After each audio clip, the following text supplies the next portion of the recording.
नमस्ते। स्वागत है आपका अपने गांव वासुदेवपुर में। आज गांव में बड़ी भीड़ जुटी हुई है। सुना है किसी का मर्डर हो गया है।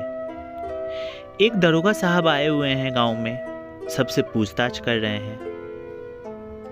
सुनो तुम, हाँ तुम धोती वाले, सुनो, क्या तुमने यहाँ किसी को आते जाते देखा है?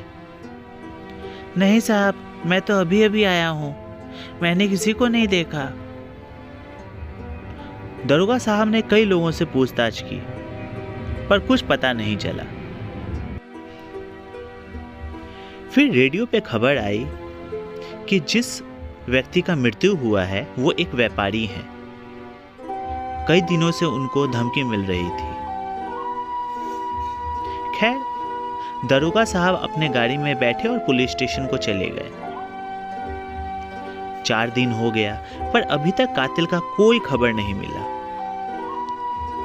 फिर एक दिन जब दरोगा साहब इधर कहीं घूम रहे थे तो गांव वालों से सुने, जानता है बुधिया, कल यहाँ एक शहरी मैम आई थी। वो विलायती जैसी लग रही थी, बड़ी खूबसूरत थी, बड़ी गोरी, पर बड़ी गुस्से वाली थी।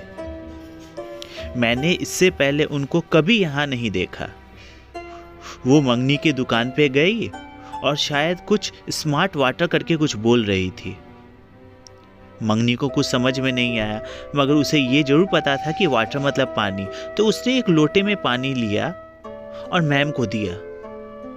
मैम ने जैसे ही उस पानी को देखा लोटे में, गुस्से से लोटा को नीचे पटक दिया और वहां से चली गई। दरोगा साहब जो थोड़ा सा आगे बढ़ गए थे, वो वापस लौटे और गांव वालों से पूछे, तुम किसकी बात कर रहे हो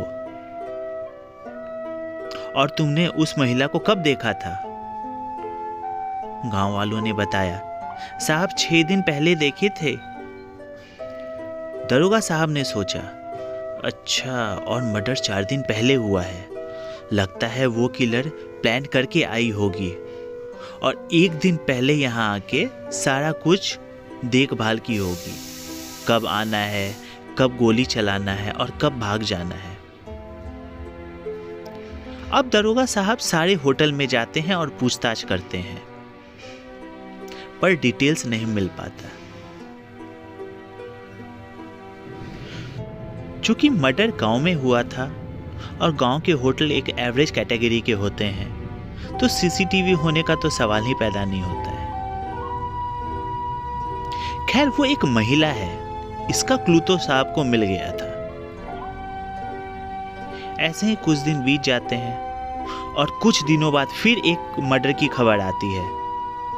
वासुदेवपुर से कुछ ही दूरी पर लोदीपुर गांव है और ये मर्डर वहीं पे हुआ था। दरोगा साहब बहुत परेशान हो गए। ये हो क्या रहा है मेरे इलाके में, एक के बाद एक मर्डर, और इस बार भी सेम तरीका और सेम व्यापारी का ही मर्डर हुआ था। दरोगा साहब ने अच्छे से जांच की कि किसका मर्डर हो रहा है और क्यों। बात यह निकल के आई कि दोनों मर्डर सोना व्यापारी का था और दोनों महनार के रहने वाले थे। दरोगा साहब महनार पहुंच गए और एक एक करके जितने भी सोना व्यापारी थे उनसे पूछताछ की। सारे व्यापारी बहुत डरे हुए थे। दरोगा साहब को एक व्यापारी पे थोड़ा शक हो रहा था, जिसका धंधा बहुत जोर शोर से चल रहा था। बाकी सारे व्यापारी या तो डर से अपना दुकान बंद कर रहे थे या फिर घर से काम कर रहे थे। दरोगा साहब ने हरिलाल के सारे डिटेल्स निकलवाए और डिटेल्स में यह पता चला कि हरिलाल पिछले महीने ही विदेश गया था। दरोगा साहब डायरेक्ट हरिलाल से पूछताछ नहीं कर रहे थे, क्योंकि उन्हें डर था कि कहीं हरिलाल चौकन्ना ना हो जाए। तो दरोगा साहब ने इंतजार किया रात होने का। जब हरीलाल अपना दुकान बंद करके घर चला गया, तब दरोगा साहब ने उसके एक नौकर के घर गए और उनसे पूछताछ की। तो पूछे, सुनो, क्या तुम्हारे मालिक का जो दुकान है ये इतना ही जोर शोर से चल रहा था पिछले महीने ही, कि ये बदलाव कुछ दिनों पहले हुआ है? नौकर डरते हुए बोला, नहीं साहब, पिछले महीने तो हमारा धंधा अच्छा नहीं चल रहा था। हाँ, पर इस महीने तो बड़े जोर शोर से चल रहा है। हमारा पूरा डिजाइन वाला ज्वेलरी भी बिक गया। हमने दाम भी बढ़ा दिया है। हाँ, हो सकता है क्योंकि बाकी सारे व्यापारी अपना दुकान डर के मारे खोल नहीं रहे हैं, और कुछ ने तो दुकान बंद भी कर दिया है। शायद इस वजह से ही हमारा धंधा अच्छा चल रहा हो। दरोगा साहब ने बोला, जो दुकान बंद कर देता है या फिर छोड़ के चला जाता है, उसका माल का क्या होता है? नौकर बोला, साहब, वो लोग तो सारे अपना स्टॉक हरी बाबू को ही बेच देते हैं। हरी बाबू उसे सस्ते में खरीद लेते हैं, फिर इसमें थोड़ा डिजाइन में परिवर्तन लाते हैं और उसे महंगे दामों में बेच देते हैं। दरोगा साहब को अब हरीलाल पे ही शक था। अगले दिन दरोगा साहब ने हरीलाल को अपने पुलिस स्टेशन पे बुलवाया। हरीलाल पहुंचकर, हाँ दरोगा, क्यों बुलाया है मुझे? मेरे पास बहुत काम है, जल्दी बताओ।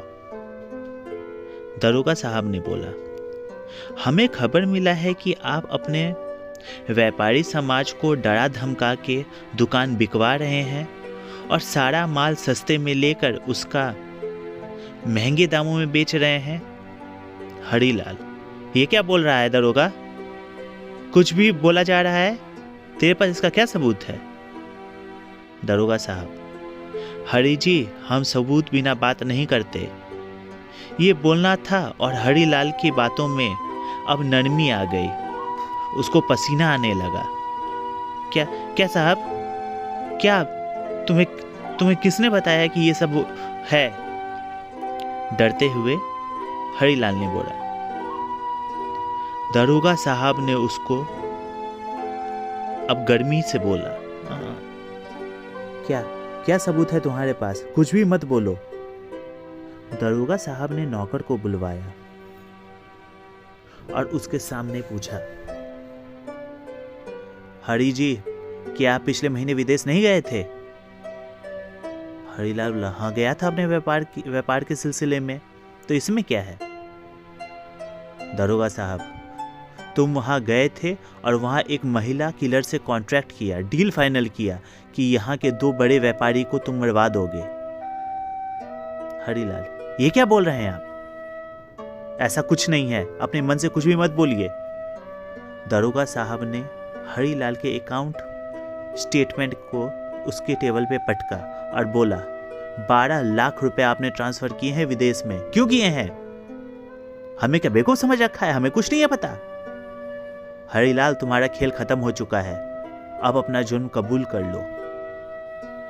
हरीलाल समझ गया कि अब कुछ भी बोलने से फायदा नहीं, अब सच्चाई सामने आ चुकी है।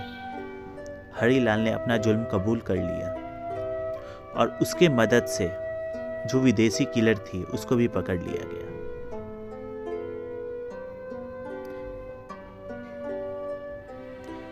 हमारी कहानी आपको कैसी लगती है, हमें बताएं।